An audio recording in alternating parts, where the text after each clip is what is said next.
thank you so much for joining me today. Well, today we are going to be making sort of an acetate swing card version.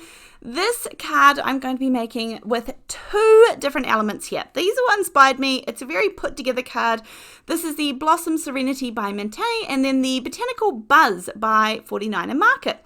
I am starting with a card, like an acetate card base. And I love these. I bought a packet. I think it came 5 or 6 in a packet, but I'm actually going to be semi-cutting this down today. What I really like is that when you buy the acetate folded cards, they have a great, like really strong, solid center score line, if that makes sense. You know, sometimes it can be a bit of a struggle when you want to score acetate and get it to sit nicely, and so sometimes I have found that if I want to use an entire card, this just is the best option. I also make my own, but it's okay to grab somewhere else for a resource sometimes too. And then, but I'm actually going to cut this down, so I could make 3 cards out of this if I wanted to. And of course there is another way to do it. If you want to just make your own, you just need a long strip of clear plastic packaging or clear acetate and score it. This card is going to be a little bit bigger. This one ends up being, I think, a 5x7 card, which is not something I make specifically often, but I really do enjoy it when I've got the space. So I am putting double-sided adhesive onto this sort of, we'll call it the back part of this card here. I'm going to sandwich this in between my the card backing, so to speak. This is going to be just a swinging acetate element that is at the front, and this also makes the card give it the ability to stand up. So if you wanted to do this yourself, you also don't need to have that entire piece at the back there. You could just have like a 1-inch flap that you could sandwich in between 2 pieces of cardstock. Now, I make plenty of mistakes going along the way here, and it's okay to highlight them. I didn't need to use this back panel here. I could have used what I'm going to use next, but that's okay because as per usual with my cards, I have no plan and I make it up as I go, and I film the process for you guys, and that's okay because sometimes not everything is just smooth sailing, and sometimes there's a bit of wind and some choppy waters. But nonetheless, I'm going to sandwich this between 2 5x7 white pieces of cardstock. Then I'm going to whip in here and get those release pieces of paper out. I wanted to make sure these were really glued, stuck together. So even a sheet of double-sided adhesive in here would probably work well too. I just made sure to put plenty of double-sided tape in here. I want this to appear as one single sheet. Just give the card some really nice structure. So thinking about it at the moment, you could actually have it both ways, but I'm anticipating having it standing up this way. So as I mentioned, I have some bits and pieces I want to sort of put this card together with, and something that I've also talked about a little bit is where companies use the front and the back page of their products, and they actually make them usable for us. Now, more companies, I think, are moving into this in the last couple of years, but I just feel like it's one of those things they can do for consumers that we really appreciate. And so on this Mintay one here, we have those beautiful 2 scenes, and I'm going to choose one of those. It actually ends up being the back page of the paper pad, as you can see. And then I'm going to take another piece from in there. I decided to give this a little bit of edging rather than just having the complete picture. The paper pad is 6 by 8 inches. So of course this was more than big enough for my 5x7 card. But I just felt like I needed something to break up the edges a little bit. I could have added a matting layer, but I didn't like how that looked down the bottom. So these are alternatives. I've just cut a couple of pieces from the paper pad, a couple of strips, and put some adhesive down the back side there. And then I'm going to attach these 2 pieces on.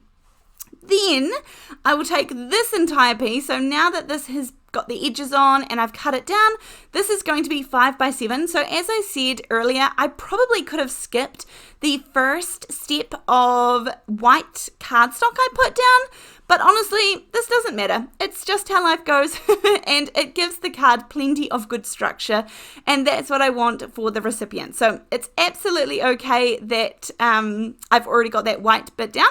It's just an extra piece. So as you can see, this measures up beautifully. I was using a little bit of liquid glue, but there was also quite a lot of double-sided adhesive. So I wanted to make sure I got it lined up perfectly, and we were good to go. Then it's a matter of decorating, and this part was really fun. I will say that I was inspired by a friend of mine, Jocelyn. She sent one of my children the most stunning, beautiful card. She's not a big fan of her work being on camera, and so I did leave it off, but I hope that she knows I was well and truly inspired by her version of this. Mine is slightly different, but definitely along the same lines. Now, using this 49 and mark at the Botanical Buzz, I made I think it was a 3-ingredient card making video where I just made so many cards. So I will link that down below. So I will say that my laser cuts, die cuts of this are well depleted because I used so many of them making, I don't know, there was maybe 18 or 20 cards or something, a bulk lot of beautiful cards. But I do still have some bits and pieces left over, and so I want to keep using them and making the most of them. So I have these, this is like this little sort of rickety picket fence sort of style. And so I'm going to put this on the front. I actually put adhesive all the way along, thinking that I would then reverse it and do the underside as well, so that when you opened up the acetate, it had that beautiful picket fence look as well. But actually, when I opened it up, I felt like I didn't need it. I quite like the backside there. And so I'm going to leave it. You can't see the adhesive, and it's not super obvious or anything, so I will leave it be. This beautiful Botanical Buzz laser cuts has so many stunning flowers. It's got 4 pages of 6 by 12 inches laser cuts. Now that means there's a difference between sort of the die cuts or the ephemera, which often have the white around the edges. As you can see with these very dainty little stems, there is no white around the edges. They are just laser cut right to the edge of the image. And so there are so many beautiful images in these ones. I really love the 49 and market laser cuts. I think they're very good value for money. And I specifically love how they are cut out, how easy they are to get out of the package, and how many you get in a package. So really, really fun to work with. I'm basically going to put some of these beautiful little, they sort of look like daisies or big, large, something along those lines. I like the contrast of the white. I've got the field in the background with that little building, that little shed. I really like that.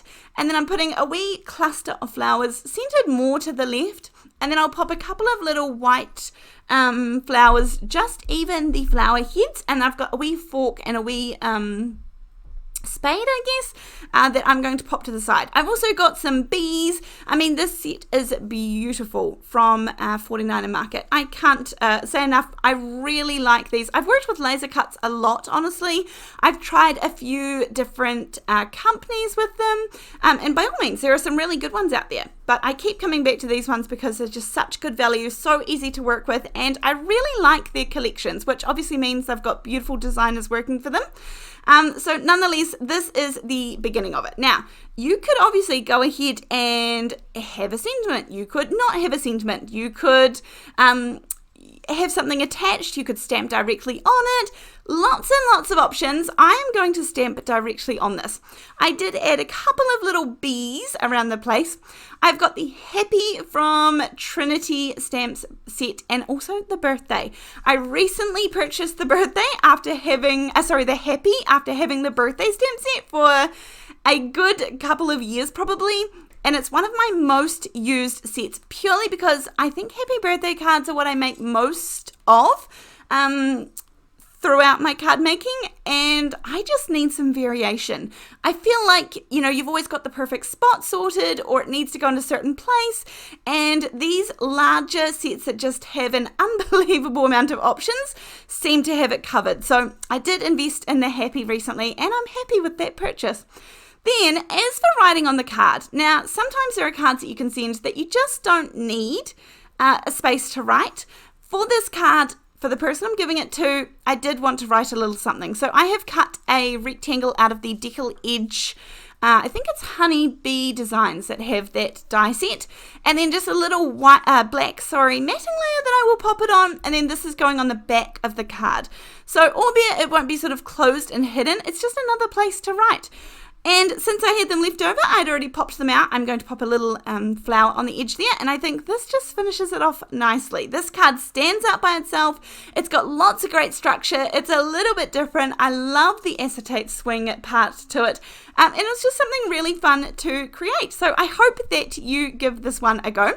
If you do, you can post your results over on my Facebook page, which is Come Crafting with Natasha. Even if you don't want to post your creations, then you can come over there and see everybody's creations, because we have a wonderful community of supportive, like-minded people that I would love for you to come and join. So you can come on over there. If you want to see more of the Natasha content that's not here on YouTube, you can head over to natashafootecreative.com, and I have now hundreds of videos over there that you can see exclusive to my website. So otherwise, I can't wait to see you next time. See ya. Bye.